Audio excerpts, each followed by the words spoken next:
Good afternoon, and welcome to another edition of WORT's 2021 Spring Election Candidate Debates. My name is Chali Pittman. I'm the news director at WORT, and I'm joined by... And I'm Abha Thakker, and I'm the executive director of the Northside Planning Council and the editor of the Northside News. Thanks so much for joining us. We're really glad to have you. A quick note before we get started, you can see all the candidates up for this election, as well as these debates at our website, wortfm.org. Just click on the Spring 2021 Election tab. Also want to thank Jade Isiri Ramos, who is our producer for all debates this season. Jade is fantastic.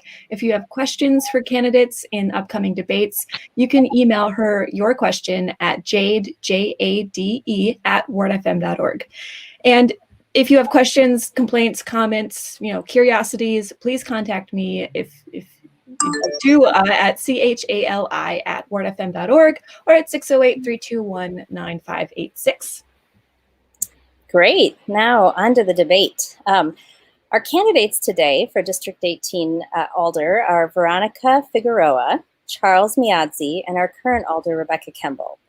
They're vying to represent District 18 on the north side of Madison, an area bounded by Lake Mendota, Warner Park, Dane County Regional Airport, and Cherokee Marsh.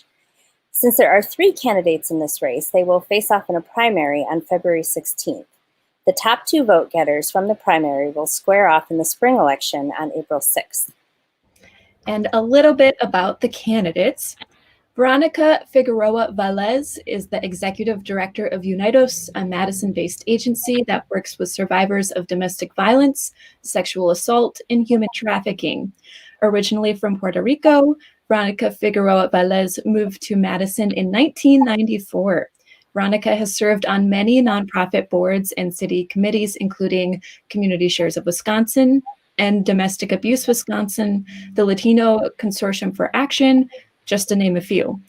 Most recently, Veronica has been appointed by Governor Evers to the Interstate Commission for Adult Offender Supervision. Charles Myadze has lived in Madison for the past 30 years and on the north side for the past 10. He is the vice chair of the Public Safety Review Committee and member of the Police Body-Worn Camera Committee. He serves on multiple boards and committees, including the board of the Solid Rock Baptist Church, where he is a member, and the Madison chapter of the NAACP, where he serves on the Criminal Justice Committee and as community coordinator. And our incumbent, Rebecca Kemble, is in her 3rd term as Alder for District 18. She has lived on Madison's north side for over 20 years, where she owns a snow removal business. Rebecca is a 20-year worker owner at Union Cab Co-op, and she works on building a more humane society through worker co-ops.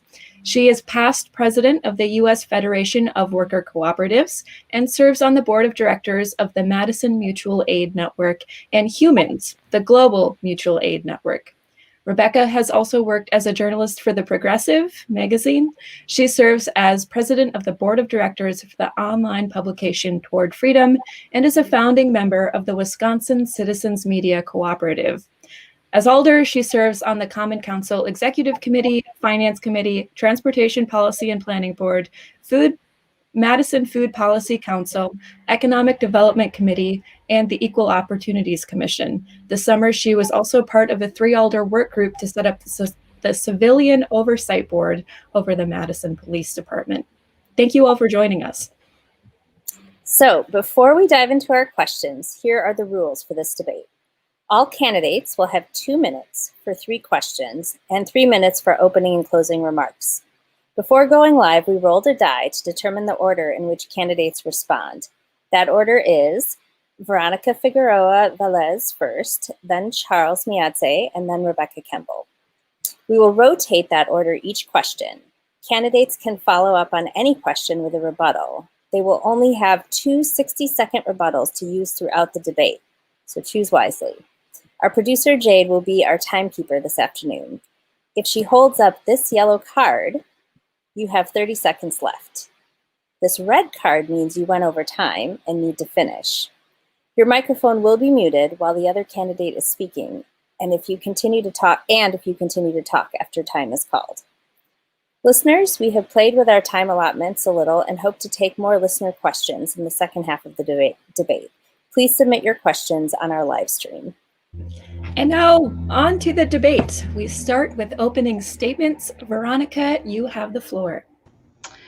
Thank you. Hi, everyone, and thank you for all who are listening. My name is Veronica Figueroa Velez, and I've lived in Wisconsin now for 27 years. The pandemic had casted a bright light on the devastating effects of health, education, employment, housing, food access, legal criminal justice disparities, and inequalities in our city.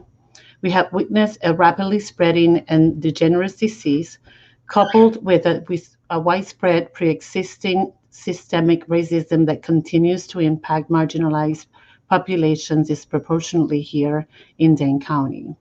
Now more than ever, representation matters. The council will be more effective in representing our communities by including people who understand the needs, struggles, and strengths of our communities. People who have worked and understand how to bring about solutions to the issues we face and opportunities in order for everyone in our city to thrive. We need to create a strategy to overcome this pandemic and work together to bring solutions to create community cohesive. It is time for communities to sit at the table and create a pathway for community collaborations that will build a city and a strong community and society for all. Thank you. Thank you, Veronica. Charles, you have 3 minutes. My name is Charles Myadze. I'm running for District 18 as alderman. Before I decided to run, I decided to go around the neighborhood and actually see what concerns of my constituents are. And after going around the neighborhood, seeing what the concerns are of my constituents, I found out that not all voices are being heard. So it became apparent upon knowing this that I should step up and be that voice. It's not just good for me just to sit on boards and be able to talk about things that concern our city, but actually start by my own neighborhood. So I decided to run for alderman just for the simple fact that voices got to be heard at the table. As a lot of decisions and a lot of things affect African American community, I think it's important that African Americans step up as leaders and sit at the table and make decisions that affect them. I think that's important now more than ever. Just given the fact that a lot of people came out and voted, I think it's important that we should be heard at the table. I think that a lot of things that we're doing right now to affect the community, to change it, needs to be done as quickly as possible. Thank you. Thank you, Charles. And Rebecca, you have 3 minutes. Hi, everybody. Thank you, and thank you for holding this forum. Yes, I'm running for re-election because I am more committed than ever to finish a lot of the work that I've started for the Northside and for the city. Last summer was really tough for the city with the pandemic and the social unrest, and out of that emerged a lot of community and neighborhood leaders, some of whom came to me directly asking me for their support to run for council and asking me to run for re-election to support them and to mentor them on council. And since several of our veteran alders are retiring, I think it's really important that we have some institutional memory and experience on council to really support this exciting and inspiring new batch of candidates coming up. So they really lit a fire under me this summer to run for re-election and to campaign hard and to campaign on all my past accomplishments, which are really collective accomplishments with community organizations and constituents in the city. We have worked together to raise concerns around environmental issues with PFAS and the F-35s. We have worked together to keep our neighborhood schools open and improve our land in the schools by making school community gardens. And most recently, we've worked together to do something amazing, which is to get the school districts to change boundaries so that kids growing up on the north side can go to schools on the north side on 2 parcels of land that were slated for development. So I've been very involved in work around public health and safety and reforms in public health and safety, and that work it still has a long way to go, as does the work around government structure reform. And those are some of the things that I'm going to keep working on if reelected in the spring election. Thank you, candidates. We now turn to our first question. Great. So a 2013 Race to Equity report found extreme racial disparities in Madison. Candidates, what, if any, changes within the past few years has the city of Madison made that you feel address the disparities? And what tangible steps would you take as alder to ensure there is true equality of opportunity in our city? Let's start with Charles, who has 2 minutes. Well, serving on the Public Safety Review Committee, we look at a lot of policies surrounding public safety, things that were surrounding doing the budget for the fire and police department, and came up with a great thing, which was, I've always mentioned police and community as far as collaborating, as far as healing trust within the neighborhoods. And one initiative that came up with was Black Officers Coalition, to be able to outreach the community in order to instill trust back into the African American community and the police department. I think it's a great thing that to start to be in the healing space of healing this city of Madison. And also too, I think it's really important that in this space of trying to heal, we got to definitely be able to do more outreaching. So much we see where we're so reactive, not proactive in doing things. So we got to be more proactive, especially in reaching our youth that are lost, education wise, schools. We got to definitely be able to have a space to where we bring everybody to the table to make sure that we instill change, and especially within the African American BIPOC community. So we got to definitely see a way to address racial equity and inclusion. So many times we see false illusion of equity and inclusion. Until we actually get to a space to we have true equity and inclusion, we can't get anywhere. Thank you. All right, Rebecca, you have 2 minutes for your answer. Sure, that report was devastating news to some people in the community, but those who are living those disparities, it wasn't news to them.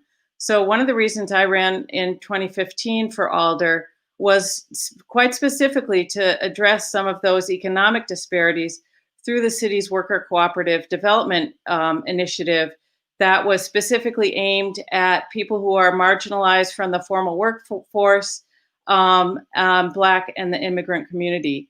And so what we have done is invested $3 million in supporting people to create their own businesses so they can determine their own lives, so they can determine their own destinies and their families' destinies.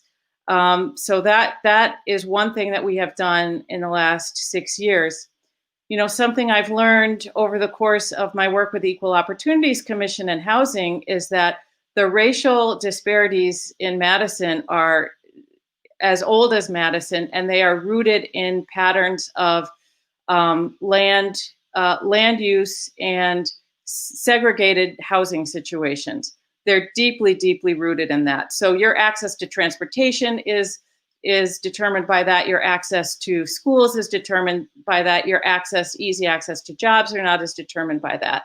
And so I think to get to the root of this, I've been working hard with community groups, with the Northside Planning Council, land use group, and others to come up with proposals to get land off the speculative market, because subsidizing developers for affordable housing isn't going to do it. We need to actually create spaces and give land for permanently affordable housing development to folks in the neighborhoods where they want to live.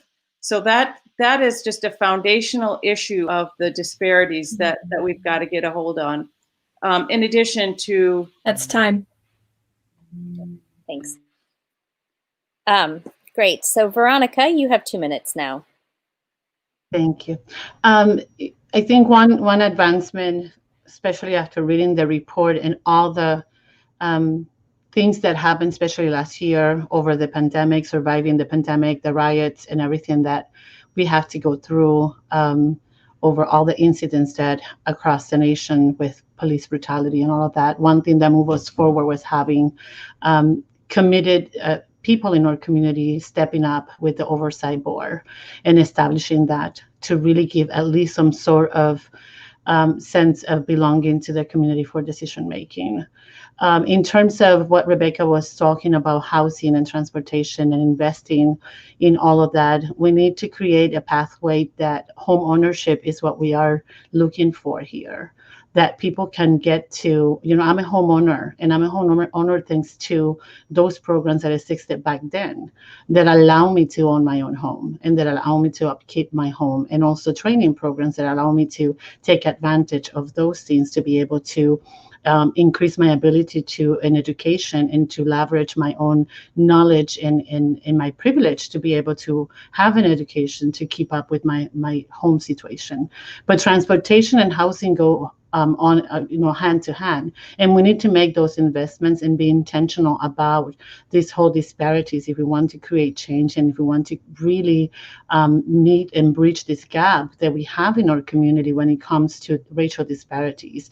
And it is time that we sit across the table with that intention and create these solutions, and are really putting stop throwing words out there and really intentionally making these policies and these changes that are going to create the changes and the systematic addressing the inequalities that we're living in. All right, thank you. Any rebuttals from any of the candidates? Seeing none. No, I just wanted to say that, and piggyback on what Veronica said. A lot of times, not to be able to throw words out there and say exactly what is done on the North Side as far as for our constituents, but actually be intentional about it, because when we think about transportation, the bus system goes from east to west, and my constituents over here talk about problems being going from east to south, that there is a problem with that. Also, when we think about, go ahead. They're short rebuttals. Yeah. Rebecca, Veronica? No? Okay. Moving on to our next question. Sorry to cut you off. It's about policing. All of our candidates this afternoon have served in some way on a city committee to reform or examine local police practices.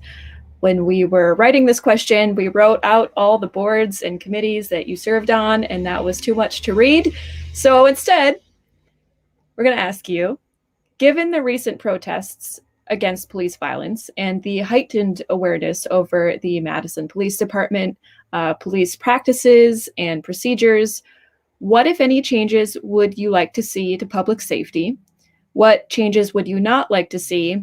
And in your answer, please mention all of that aforementioned experience sitting on those boards, committees or work groups on which you have served. Let's start this time with Rebecca, who has 2 minutes. Sure. Can you put that question in the chat? That was a multi-part question. So I have been, ever since I've been elected, I've been working on police accountability and public safety. And I think the thing that needs to change in public safety is we need to understand it more broadly. public safety is, we create public safety when everybody in our community's needs are met. And public safety is not just about police. In fact, police will tell you, have told me, have told, the community, we can't stop the violence. What we can do is respond after it happens, but we can't stop it. So we have got to invest in people's lives. We've got to invest in the basic needs of youth in our community who have created some of the violence over this summer. So again, I was on the president's work group on police community relations. I was the Alder work group to create the community oversight board and the independent monitor. I chaired the committee on making surveillance policy. And, what we know is that there is a huge lack of trust in this community between communities of color and the police. And that has got to change. And I think the Community Oversight Board is one way to change that. But again, as far as enhancing public health, we need an emergency response system where armed people don't respond to every emergency, especially when people are having mental crises, mental health crises. And that's something that I wrote 2 budget amendments to fund that this year. So to really get to the root causes and to approach the issues in our community with trauma-informed care, and to actually invest city resources in that. Thank you, Rebecca. Veronica, you have 2 minutes for your answer. This is actually my favorite subject, as I work in community safety, as I serve my community dealing with domestic violence, sexual assault, and human trafficking. And the root causes of violence in our community have to do with the situations that we live within those communities and the environments that we create as people in our communities. This is not the responsibility of one entity. This is the responsibility of all of us, including those that are here listening to us and the ones that are here in this camera. We all have an obligation to end violence in our communities. So creating community-driven strategies to end violence is the key here, and investing in mental wellness and investing in our health, investing in our youth, making sure that we have what it takes to work and empower families to create solutions to address this violence is what's going to get us there. The other thing about policing and relationships is that I don't believe that equipments take us there. I don't think that a camera is going to build a relationship between you and I. I think people are the one who's going to create those people connections. That respect that we have for each other is the one that is going to create, and the behavior that we have towards each other is the one is going to build that trust over time. Trust is not something that you are given, it's something that you work for. And in order to have that trust, both police and community has to come together to create that trust. And us as community leaders have to facilitate those conversations and facilitate those coming together to address these issues. So bringing community and policing together to address violence, because the police didn't create the violence, right? The community, the violence is rooted in our system, in our community system. And it has to do with our health. It has to do with our ability to communicate with one another. It has to do with our mental stability. And through the pandemic, that has been hitting hard, our mental state and our mental capacity to be able to reason and to talk to one another. And there needs to be an investment from our city. Thank you, Veronica. Charles, you have 2 minutes. Well, given the space that I sit in, whether it might be the Public Safety Review Committee or the NAACP, one of the things that we focus on is a lot of times is policies that are in state, whether it might be the use of force through MPD, or whether it might be de-escalation. So in the space that I sit at and crunching all the numbers, I see a lot that we rely on police officers to do. There was over 181,000 calls for service. And it's not just the police just showing up, it's people actually calling them. Yes, we do need a lot of more programs out here to be able to help with youth and the problems that we see in our community as far as concerning them. We definitely need to actually be in a space that we need to outreach our community as far as to make sure that policies that are in place right now that we have for the MPD department is followed, as far as accountability, as far as trust that needs to be instilled.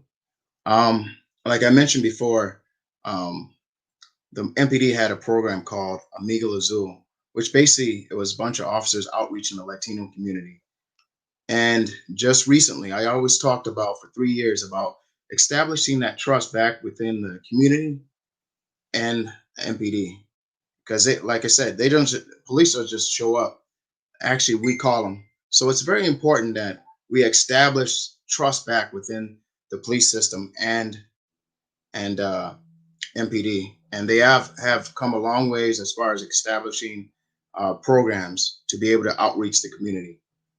So I think that is real important that we continue to provide a space for healing, because the community that we're in right now, and we leave no space for healing with a lot of things that are going on. We continue to mention the past, but how do we move this community forward? So to move it forward, we must still trust. Thank you. Thank you. Are there rebuttals? Seems Veronica, you have 30 seconds. Okay. I just want to add that we need to seize the opportunity of a new chief of police and be willing to sit across the table to create solutions. Right now is the time to do that.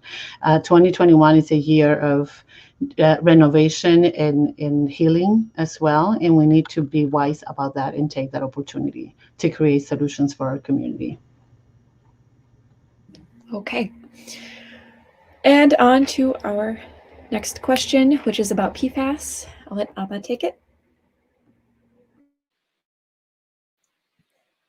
All right, let's talk about PFAS. The forever chemical that has been shown to cause cancer and a variety of other negative health effects. Your district directly borders the Dane County Airport and Truax Airfield, an area with high levels of PFAS in shallow groundwater.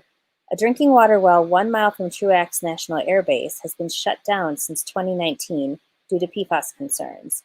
And just this week, the Wisconsin Department of Natural Resources found that each of Madison's 5 lakes and the Yahara River all have elevated levels of PFAS. Bear in mind that environmental work is a joint federal, state, and local enterprise. How would you respond to the ongoing threat of PFAS if elected to the Common Council? Let's start with Veronica, who has 2 minutes. Veronica, can you unmute yourself? You actually hit that button. Sorry. I thought you guys were going to do that. So first of all, we just have a new president on board, and he Wednesday finally brought us back to climate change and bringing us back to focusing on environmental causes and bringing us back to looking at what it's going to happen there. As member of this community, it is important, and as a person of color, knowing that the primary victims of environmental harm are often people of color, it is important to me that we bring everyone to the table to address this issue and to ensure that experts are brought and we analyze and we take care of cleaning this mess. But also we need to work with community members and educating our community. If we don't educate our community on these issues, we're really doing a disservice on this issue, especially educating communities of color, because oftentimes the groups that are working in environmental causes they don't look like our communities, and they're not really linking the health components to our communities in these issues. And there's also the fact that there's no legal representation for people who are harmed in our community for these people to be held accountable or have remedies to support them after they get ill due to this. So clean water is something that is important to me. Clean air is important to me. So I will definitely work hard to address this issue and advocate for the city to take a stand and to address it.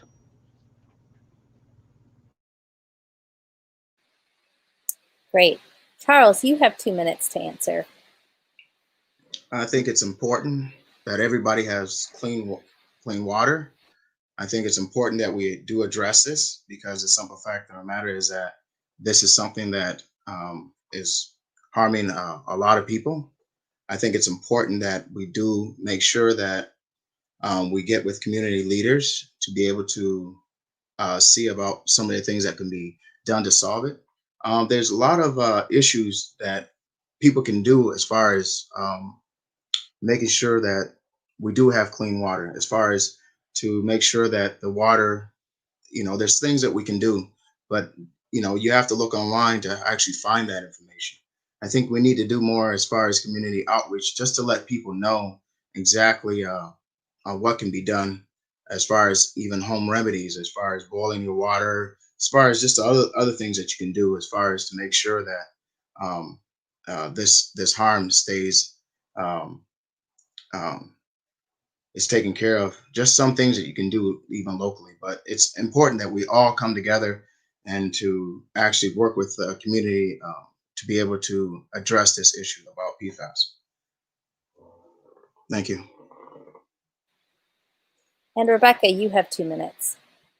Thank you. Yes, this is an extremely serious issue in our community. It's a serious environmental justice issue, especially for people who live around Starkweather Creek and live and fish there and eat the fish out of that creek.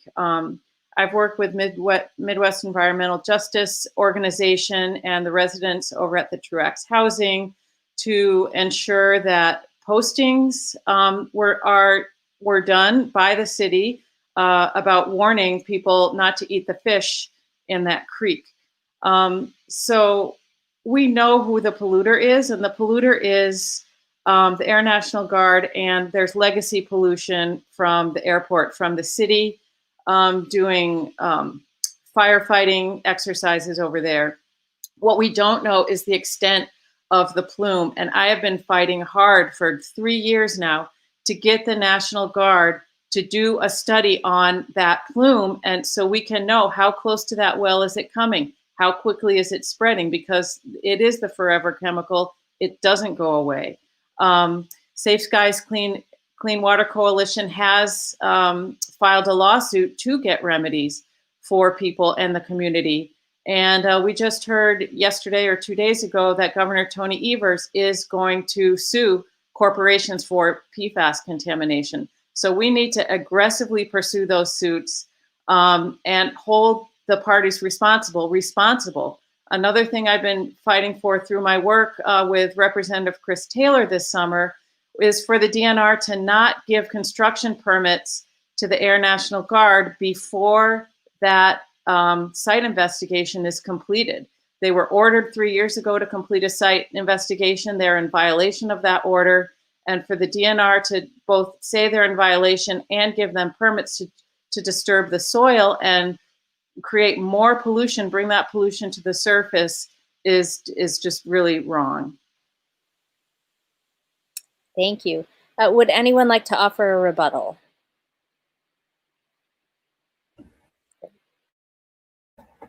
Okay, seeing none, we will turn to an issue that is somewhat related. F-35 fighter jets are projected to bed down at Truax Airfield in 2023, just at the end of what would be your term if elected. Keeping in mind that the Common Council has already formally said that it doesn't want the jets to come here, how would you prepare to mitigate your district for the extra noise and for the extra pollution? Let's start this time with Charles, who has 2 minutes.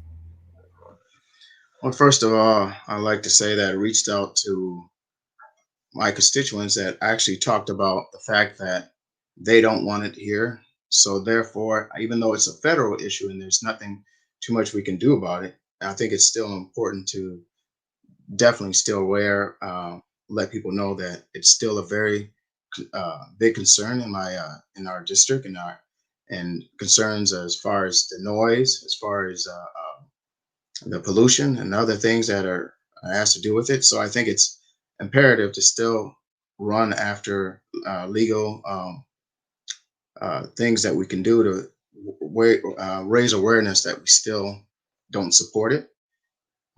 So it's important that it's still being known that it is a problem within our district, even though it's something we can't do anything about. Okay, and we'll turn to Rebecca, who has 2 minutes for her answer. Sure, thank you. I've been a leader in this fight against the F-35s, and I have to say that mitigation is a myth.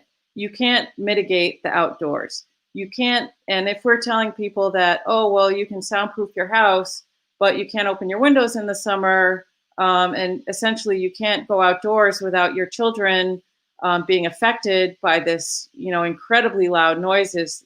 That's not a solution. So I think we still have to do everything we can to let the Air Force know that Madison, a densely populated city, is not the right place for these airplanes. One of the F-16s that flies out of Truax crashed last month. And if there was a crash of one of these F-35s, it would be magnitudes time more devastating than the F-16s because of the toxic materials that they're created out of. So this, again, the noise pollution is another environmental justice issue affecting communities of color who live near the airport the most, and especially those who live in apartments and right near the flight path. So I think our side of town has resoundingly said, we don't want these. These cause us harm. These will cause us future harm.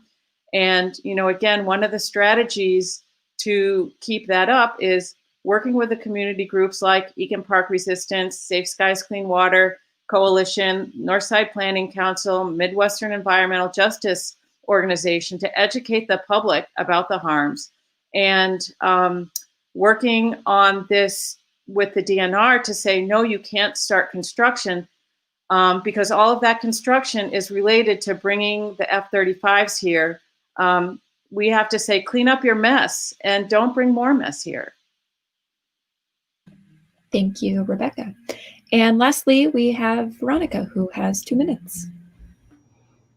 And absolutely not in favor of this. I used to, my very first house that I purchased actually in the 90s was on the north side of town, very close to the airport. And when 9/11 happened, it was horrible. The whole house vibrated when the jets were coming out of there. My child was 8 years old at the time, and he will literally drop to the floor screaming and crying because it felt like we were in the middle of a war zone. It was horrible. So I can imagine, and we were like next to the airport, but we were close enough to the airport that we will hear as soon as a jet deployed from the National Guard, we heard it and the house vibrated. So this is not something that I will stand for, and I will not just simply say there's nothing we can do about it. As a community, we need to stand together and we'll continue to fight until we can fight no more. And if they still come, well, we'll still put a fight, right? And continue to find the ways that we can stop this from happening and demand that we are finding solutions and find a different place for these things to go to another home. But just saying it's out of our purview and it's a federal thing, it just doesn't cut it for me. We need to continue to push and push and push and do whatever it takes for us to stop this from coming to our city. And really, again, like Rebecca just said, clean the mess, stop polluting our areas, and stop really abusing the people that live in our city.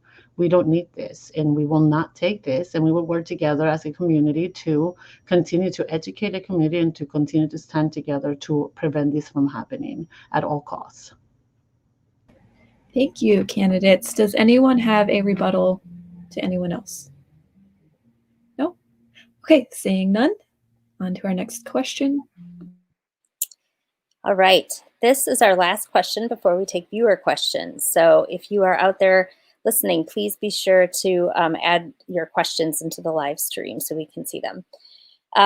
So COVID-19 has had a devastating toll on so many through the virus itself and through its economic effects. Several months ago, the Common Council had to pass a budget that Mayor Satya Rhodes Conway characterized as painful. The alders elected to the Common Council in April will likely see competition for scarcer than usual resources. As alder, what would you prioritize for your district? For example, housing security, food security, businesses, violence prevention. So let's start with Rebecca, who has 2 minutes. Yeah, it is going to be a tough budget, but we do have a new president who has, and a new Senate, and they have vowed to increase pandemic-related aid, especially to local governments. So we are really hopeful that our local government will see some relief from that.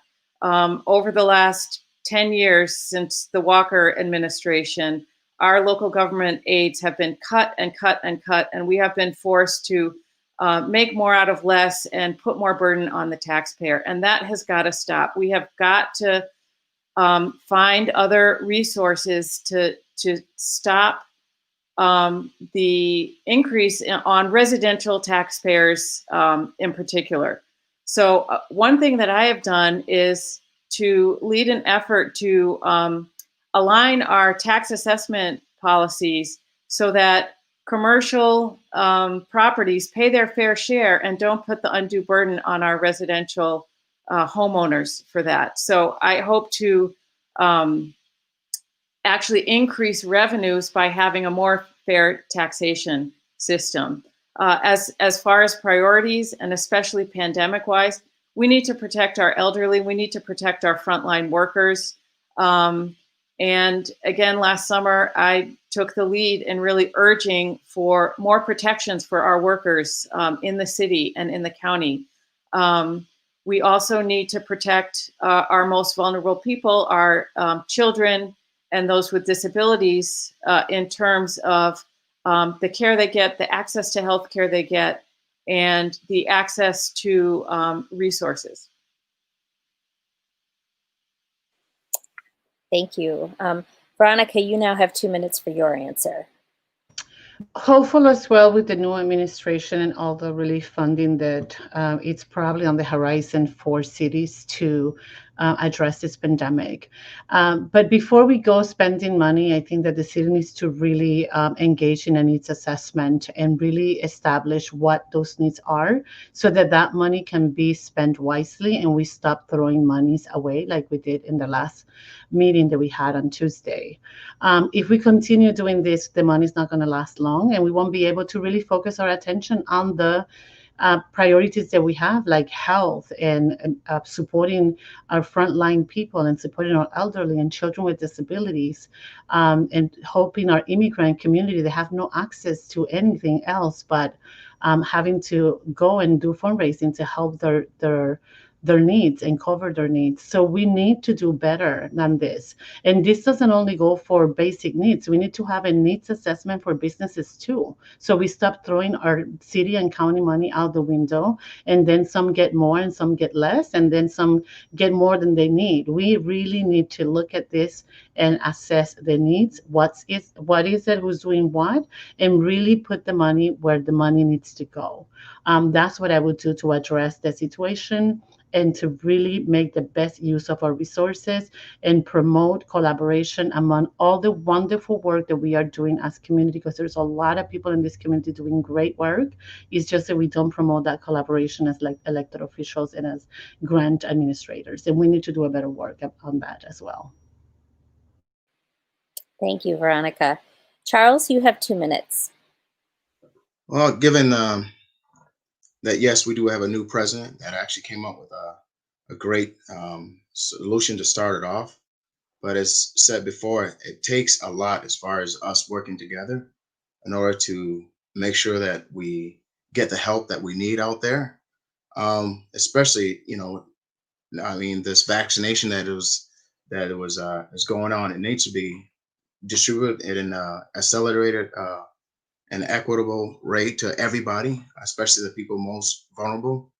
I believe that the county should actually too there's a lot of, when I talk to my constituents over here, especially the Hmong community, one of the things is that they talked about the language that is on the city's website.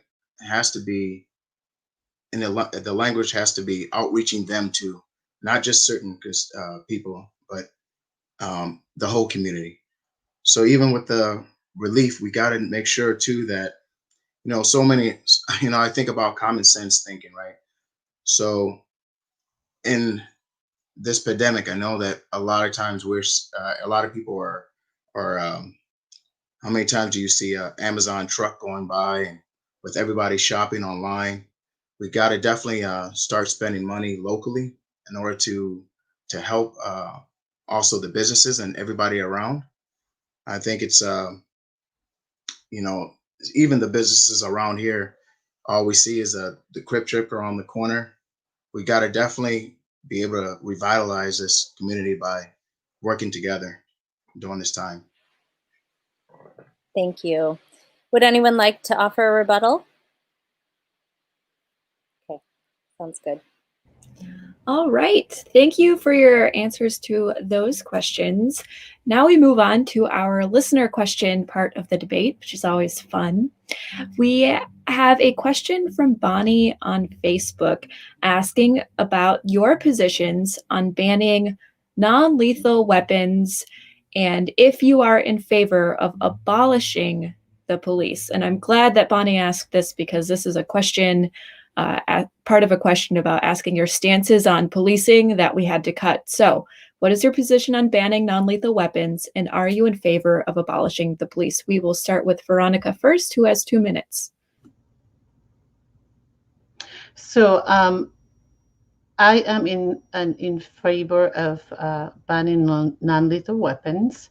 I believe that if we create safer communities, we will not have a need to use any lethal force against other human beings, because healthy communities means a healthy police department and a less likely need to have to bother law enforcement. If we fund law enforcement to do their job and then fund our partners to do their job, like mental health services and supportive services, and invest in our communities and work with our children and our youth and invest in schools and invest in families, we are less likely to have to, and live in supportive communities and safe communities, we're less likely to have to resort to having to be punitive and have to resort to contacting police for everything and anything under the sun.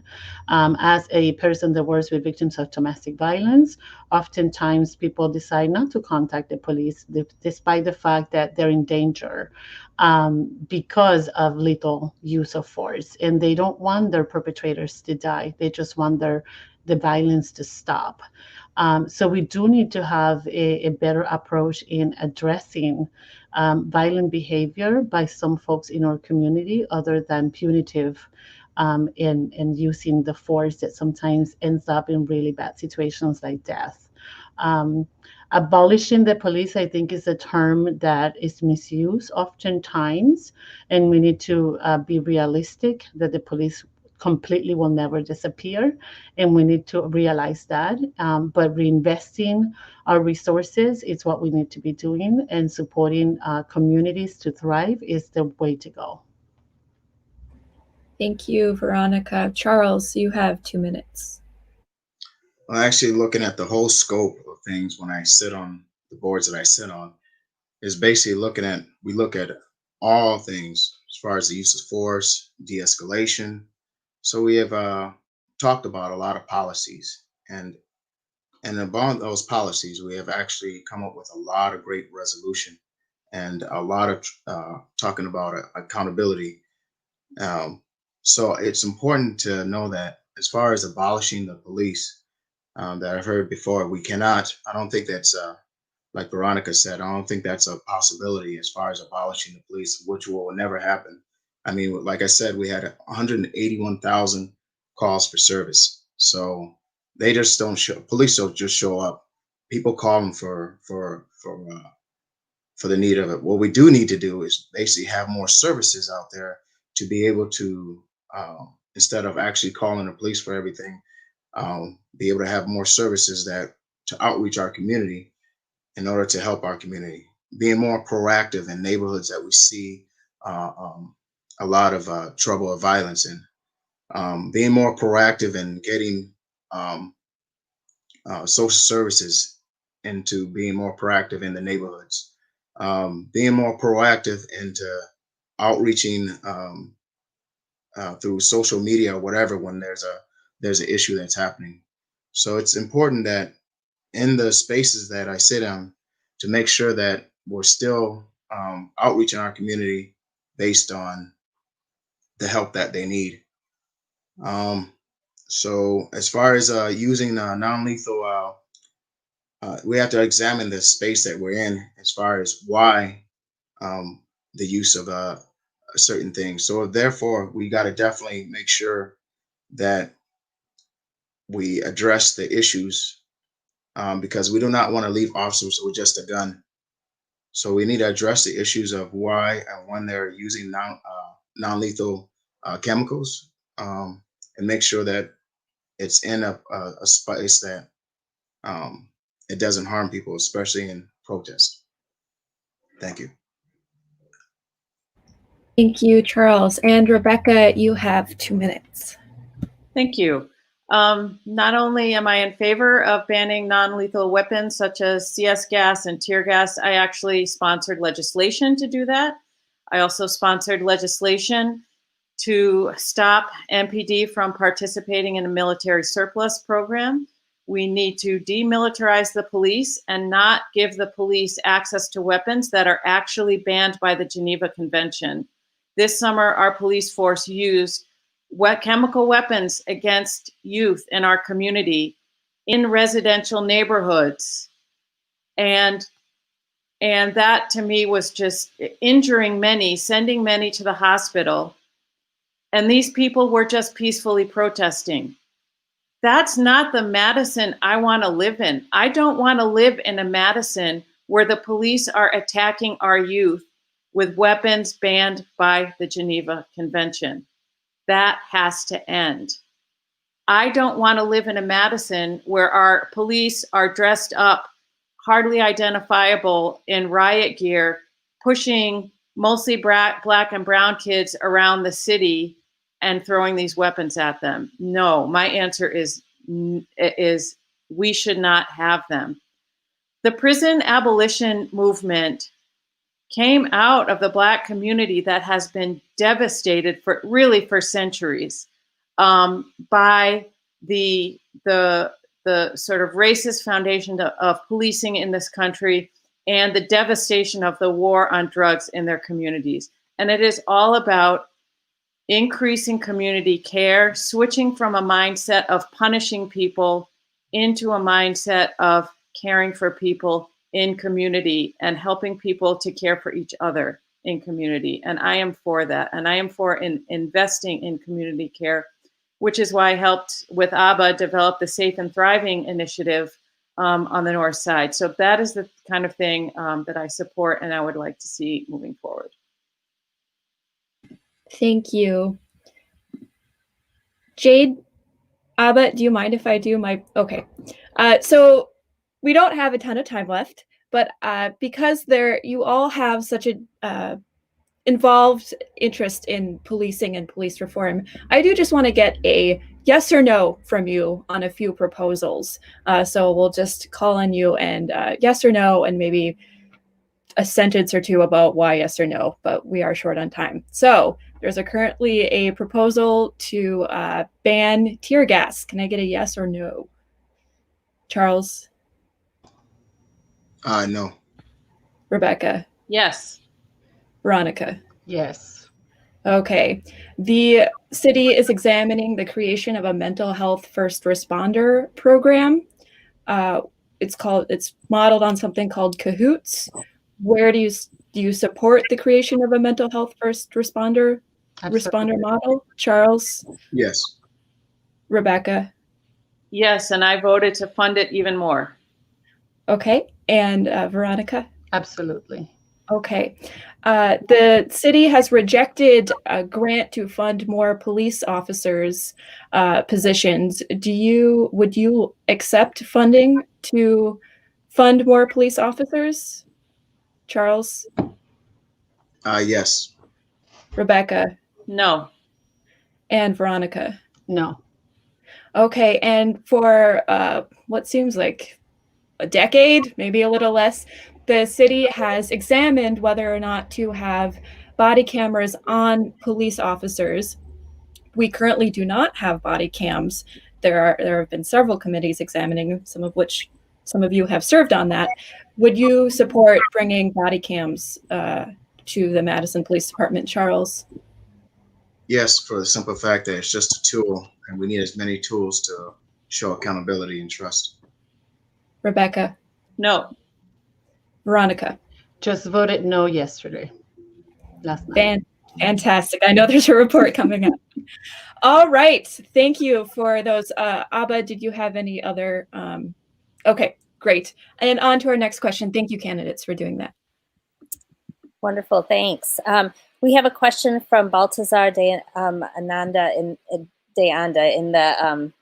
in the comment section. So, the Northside and the city of Madison have a lot of immigrant families. What can you do to prioritize our immigrant families, especially our undocumented immigrant families?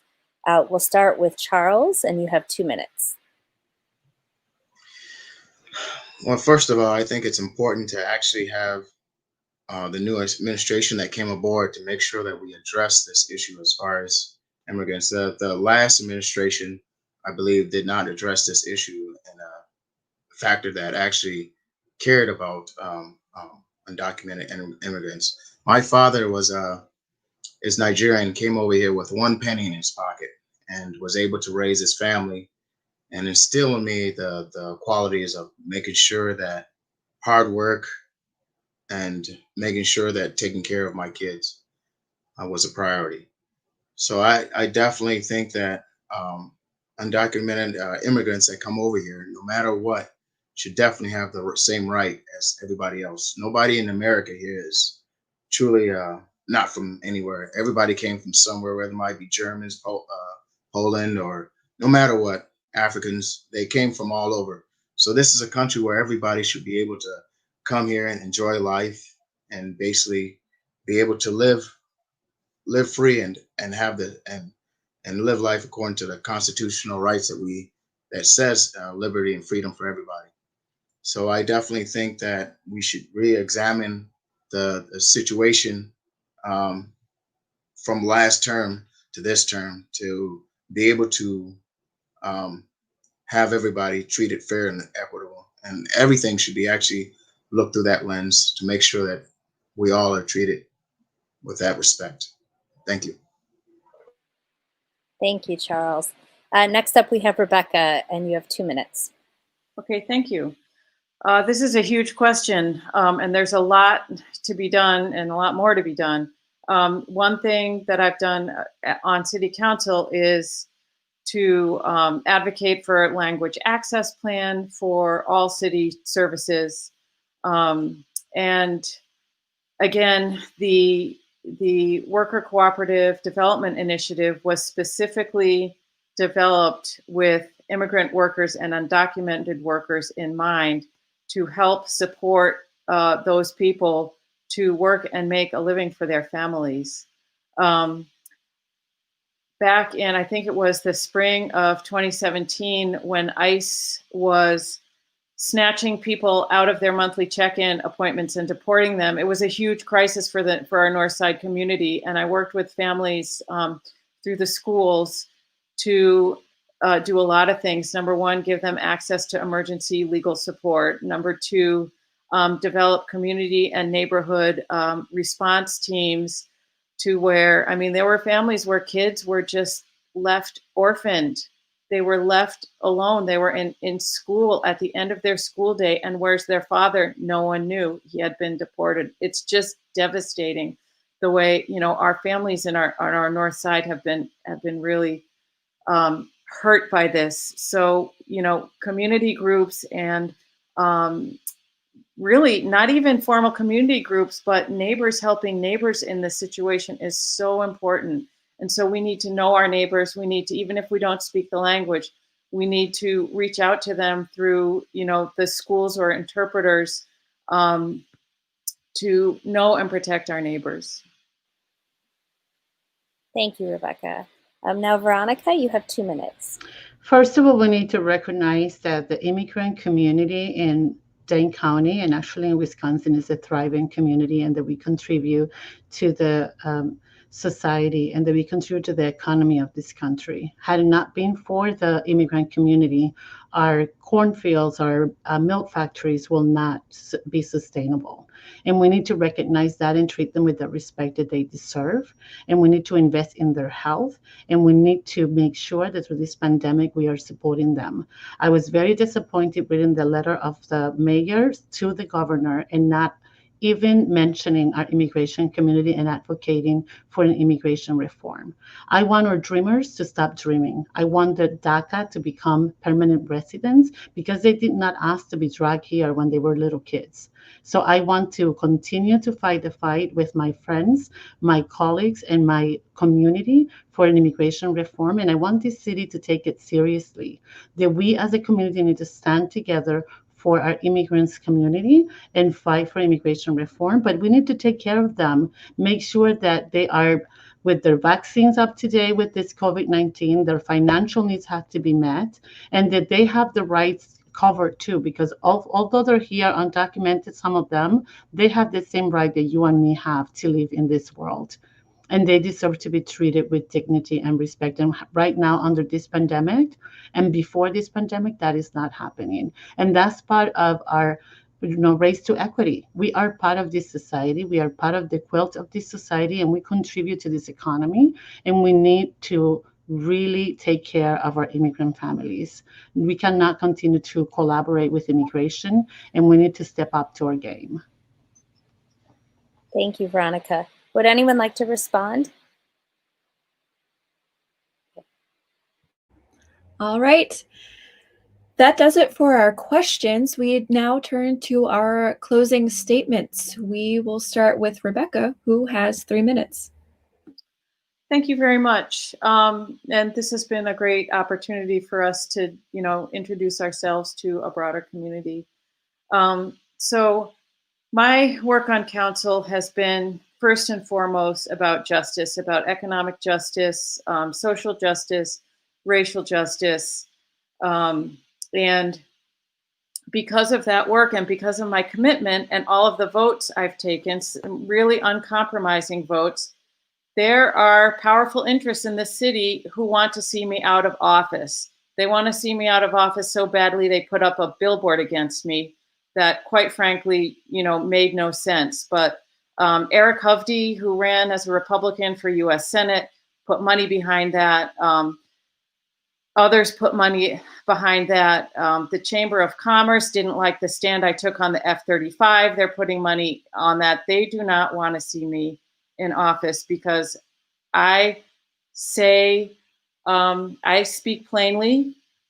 I cooperate with not only city staff to get things done, but I collaborate with the neighbors. I collaborate with our schools. I collaborate with our community groups.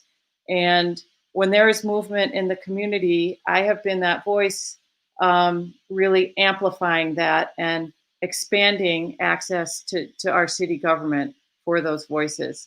I've worked for 3 years on this task force on government structure, primarily to make city government more accessible, more open, and more participatory. My background in the cooperative movement and in mutual aid, my approach is towards everything is that we're all in this together.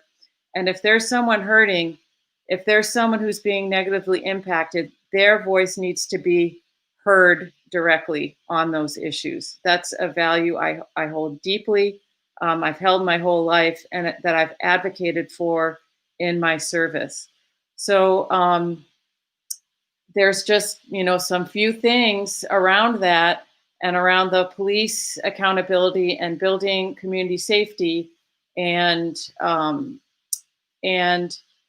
issues around land use, the city's approach towards land use that is critical if we're not going to just become a completely gentrified city that I'm working on and that I really need to see through in the next couple of years. So I really hope I earn your vote. And thanks for this forum. Thank you, Rebecca. Veronica, you have 3 minutes. Thank you once again for bringing us together and for the opportunity for people out there to get to know who we are. Again, I've worked in this community for over 16 years. I bring commitment to the table. I bring passion to the work that I've done for over a decade of serving this community, of getting things done, of improving the quality of the lives of people, and really investing in families and children. I truly believe in that. And cultivating the lives of young people is very, very crucial.